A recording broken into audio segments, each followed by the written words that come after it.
Marko, if a baby lasagna is the size of you, what is the size of an adult lasagna? Oh, that's a great question. Well, there's a legend in history about a giant, so probably his size. He washed his feet in the river, so maybe size of Velioje. He's like, I don't know how many meters tall, but Velioje, Google it. So we've got to Google this giant and we imagine it with your face, and that is adult lasagna. Yeah, exactly, yeah. Marko, we're going to find out all about you. You are listening to the official Eurovision Song Contest podcast.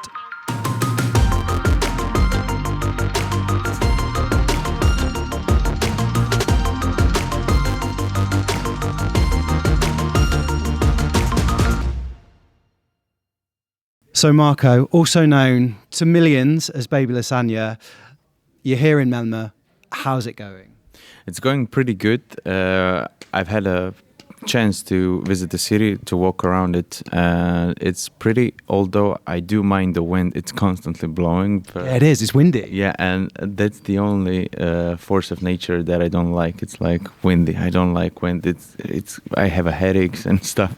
But jokes aside, I really like the food. The people are great, and it's kind of quiet. I thought it was gonna have a big city vibe, but it has a vibe of Umag, where I'm from, so definitely something. In terms of the wind, I don't have to worry about it on my head, and neither do you, because your gel is like set in stone. Yeah, it's too much. I think I'm happy to, when we finish this, I'm gonna wash my hair and put it the way I usually wear it. So at the moment, what color is your hair? How would you describe that? Is that grey? Yeah, I think it's gray, like darkish gray. It was purplish gray, I think, and the goal was to be white, and now it's just dark gray, whatever. But I like it, and people seem to like it. Color, at least. I don't know. They're not unanimously agreed upon this haircut. Somebody, likes this, and others like the thing I had on Dora. But this is the Eurovision aesthetic that you're going for. Now that we're here, this is what you've settled on. No, actually, no, not even the color. So we're gonna try a few things out, and we'll see what happens. I don't know. It's starting to get frustrating because, like, you have a goal and you have an idea in mind, but then a lot of people start to comment on it, and you become unsure, and that's a problem. That's something that I still struggle with. I don't know if that's the right word, but yeah. Ultimately, you're you, so you do what you like to do. Yeah, exactly. That's the thing that guides me through this. How would I describe it? When you're making a decision, that's what I'm guided with. They're giving you opinions and whatever, but yeah, the star that guides me is that thought. Keep your vision, keep you, basically. You mentioned your hometown just then, Umag, is that right? Yeah, Umag, yeah. Is everybody there the biggest Baby Lasagna fan right now? I don't like to call anyone a Baby Lasagna fan, but they do want me to take pictures with them, and they say hello. When I'm in the bakery, they always give me something extra, or when I go into the post office, they let me cut the line, although I don't accept it because it would be rude to other people, but it has its perks. Yeah. What's the best Croatian baked pastry? It's not Croatian, but it's Bosnian, I think, or Turkish with Bosnian burek. I know burek. Yeah. So I think it's burek or pita sirnica, which is like the same thing but with cheese in it. I think for me it's that. Anything with cheese just makes everything better. And I love the fact that they give you an extra one when you're in your hometown bakery. Yeah, exactly. And yogurt, which is yogurt, right? It's the same. Goes really good with it. So yeah, burek. How did your first rehearsal go? It looked great. Oh, thank you so much. Well, I'm really satisfied, and I'm always worried about the vocals because I'm not the best singer. Like, there are monsters here, and I need to compete with them. And it was always the thing that bugs me the most. It's my vocal performances. And when we got into the viewing room, I asked the audio guy, did you tune my vocals? And I was like, genuinely, maybe for the presentations you tune the vocals, although I know it's forbidden to use auto-tune. And he was like, no, that's just you. And I was really happy with that, and everything followed. Then it was easier to be happy with. The whole performance. Yeah, exactly. It looked better because it sounded better. You know what I mean? So you listened to yourself and you thought, I sound good. Yeah, I didn't sing that good. There's no way that this is me. Like, did you tune vocals? It was like, no, that's you. So I was like, well, I guess it paid to all those vocal lessons I took after Dora, and yeah. Are you loving the buzz around you at the minute, especially because Croatia, I don't think it's come in the top 10 of Eurovision for a long time. It's a double-edged sword, so it's nice to be. I'm proud to be a Croatian representative that got us into top 10, or at least I hope we will get to top 10. But at the same time, I want to say to people like "con calma," as we say in Croatia. What is it? What's the phrase? Con calma. At least I said it. So take it easy. There are a lot of good songs, a lot of good artists, and people in Croatia are already celebrating like we won, which is like totally wrong in my perspective.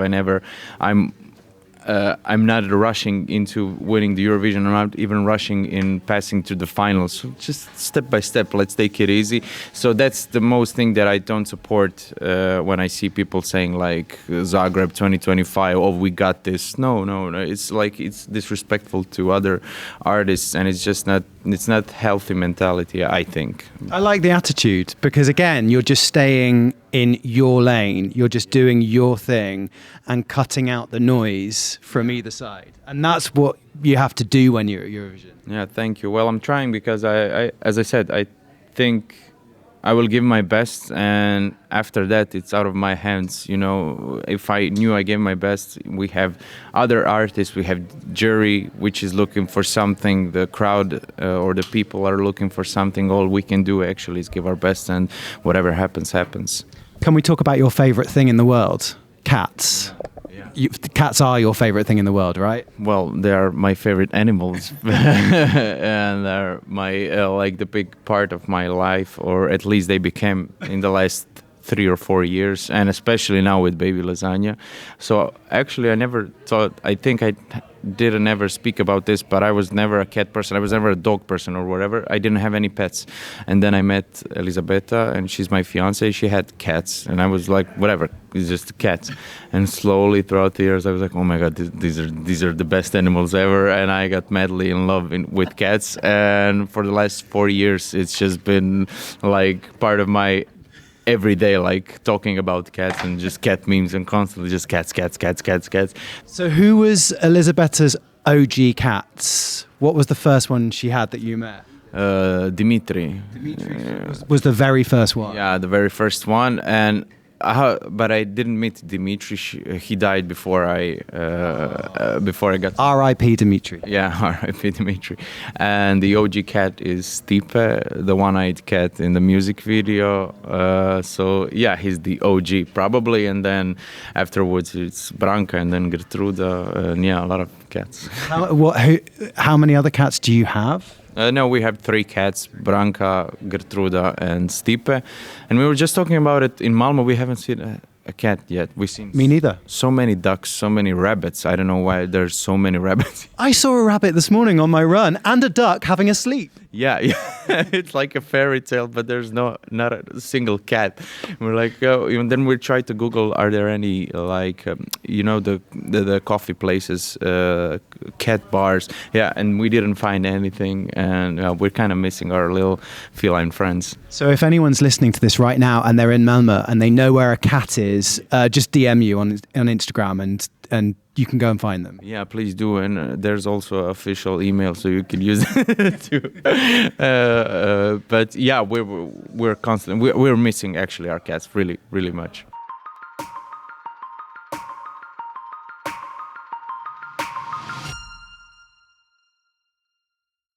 I love that you were never a cat person until you met your partner, and now you are the king of cats. Yeah, it's. What changed? I don't know.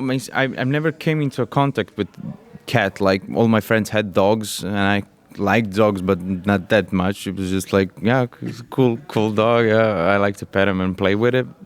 But never had a chance like to live with a cat, to spend some time with a cat, and after I did, just fell in love. They're so like random and sassy, and I don't know. It's so strong of a personality in cats. They choose you because you can't force them to sit on your lap or stroke them. If they want to be stroked, they'll come to you. That's what makes them so sassy, and the opposite of dogs. It's like they're headstrong. Yeah, there's a picture of me when I first visited my fiancée in her home. I sat down and the cat sat in my lap, Stipe, and I never had the cat sit in my lap, and my legs were like crossed, and I was like, what do I do? What do I do? What do I do? What is this? Should I like, is he gonna scratch me or what is, and he didn't. He was like, I was like, oh my God, this is the best. And I feel like honored, you know, to be a chair for him. That's good, a good purr. Can you do that again? That's good ASMR. That's really nice. I think we should just clip that and play that for the whole interview. Right. You know, if people want to like, you know, meditate, they just play that. So cats you love, and I love the fact that you've incorporated it into Eurovision and your performance as well. Thank you so much. And while we're still on cats, there's something that I've been thinking about. I'm genuinely worried if we like cats too much. It's starting to borderline, in my opinion, like worshipping this. Like, I don't think there's anything wrong with that. I don't know. For me, it's getting to be like obsessive, you know, like cats. Also, I think you have to have something. You have to have a passion in your life.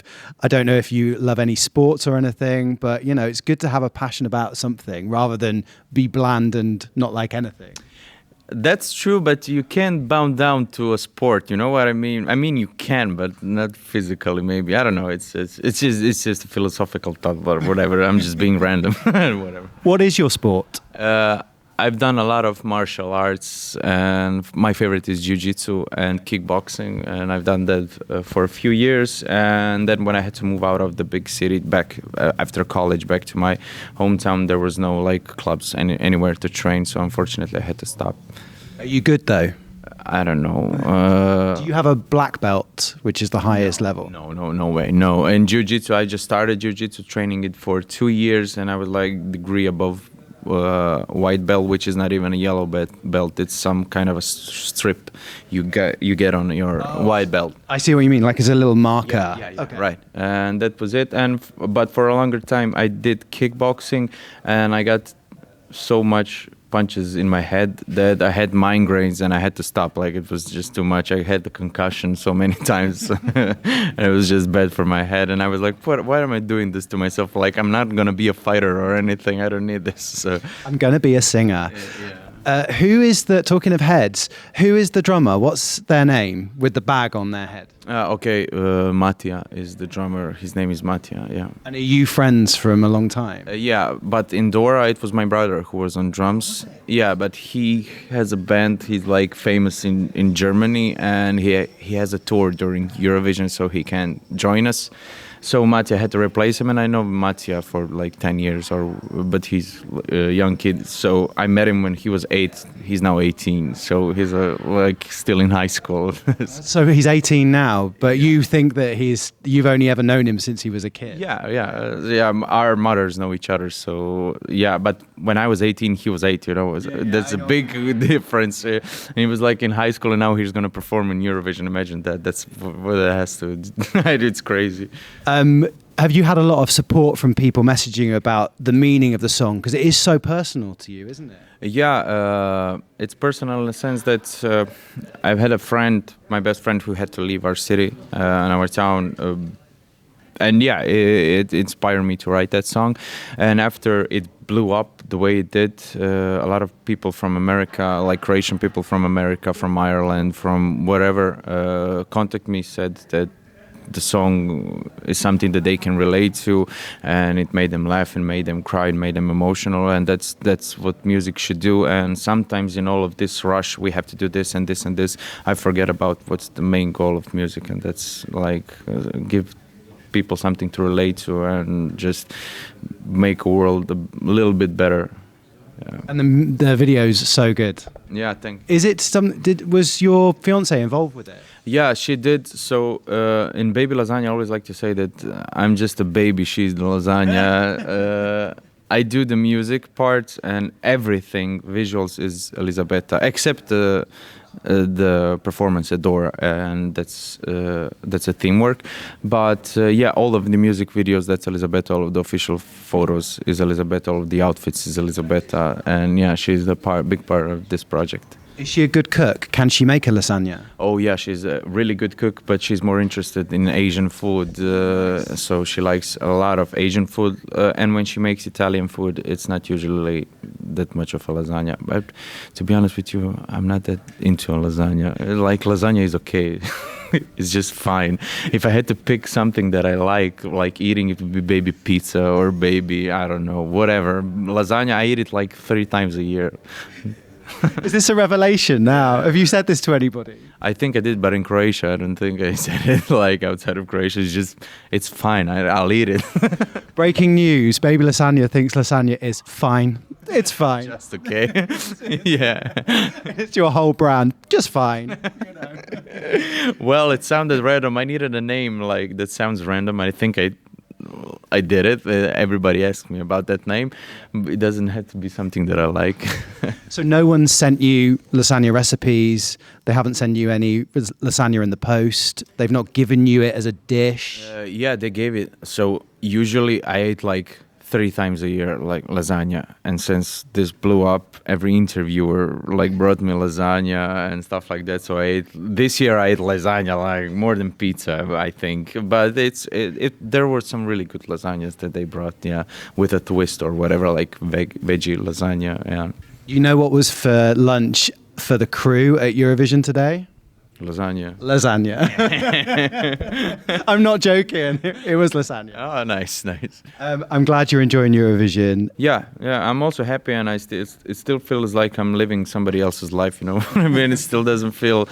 I still feel like an imposter, to be honest. Like I don't belong here, but not in a bad way. But like I didn't still get used to all of the things that are happening. It's just, I mean, it blew up overnight. Baby Lasagna is now 1 year old as a project. Like maybe a few days ago it had birthday. So like from zero to Eurovision stage, it's just absurd. So Baby Lasagna was born around just before Eurovision 2023. When did you think I might want to do that?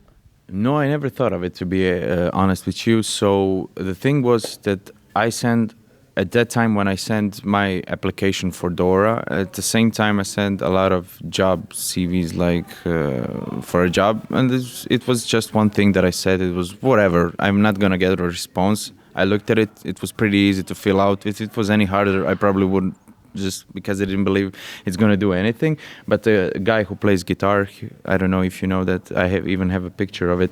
He was like, well, it's a cool song, maybe you should apply it on Dora and then go to Eurovision with it. I was like, yeah, fine, whatever. And then I forgot about it, and they contact me like, somebody dropped out. Do you want to join Dora? And I was like, oh, well, sure, okay.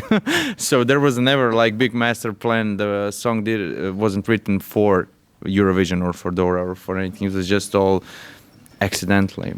And when you were saying that you were filling out stuff for a CV, was that metaphorical, or were you actually filling out applications for jobs? No. Just before they contacted me that I got into Dora, I was basically just a step away from being employed as a copywriter for some firm that does tourism.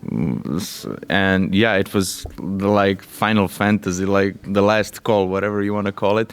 I did few interviews with them. They were really happy with me. And then Dora thing blew up, and what are we going to do now? And I was like, I don't know what to tell you. And then when I won Dora, they just called me, hey, Marko, good luck with everything. And that's it. So wow, that's like, the film Sliding Doors. There's a film with Gwyneth Paltrow, and it's like in 1 second she goes in one life, and in the parallel universe she goes in another life. And it sounds similar to you, that like it could have been so different. Yeah, because it was really something. I was pretty sad applying for that job, in a sense that I was like, okay, this is the end of my music career. It's not going to happen like this, but it's going to be gradual. I'm going to focus more on job and life, and music is going to slowly fade out of my life. And then in the last moment, this happened. And it was hard for me since I'm doing music since I was 9 years old. So I was like always wanting it to be my job. And now all of a sudden I have to find another job. This is the first time that I, like, you know what I mean? And then this happened and it was like, okay, this is destiny or whatever you want to call it. And now you're about to perform for your country in front of millions of people around the world on one of the biggest stages possible. Like, what a story. Yeah, imagine that. I was applying for a job and now we're talking of always like Croatia, Italy, Switzerland, Netherlands, like, you know, always in top 5, top 10 conversations. So it's something, it's crazy. It's party. I see what you did there. Boom, boom. Marko, it's been great to talk to you. Good luck. Baby Lasagna is well and truly here. Have a great time. Thank you so much. Thank you for having me.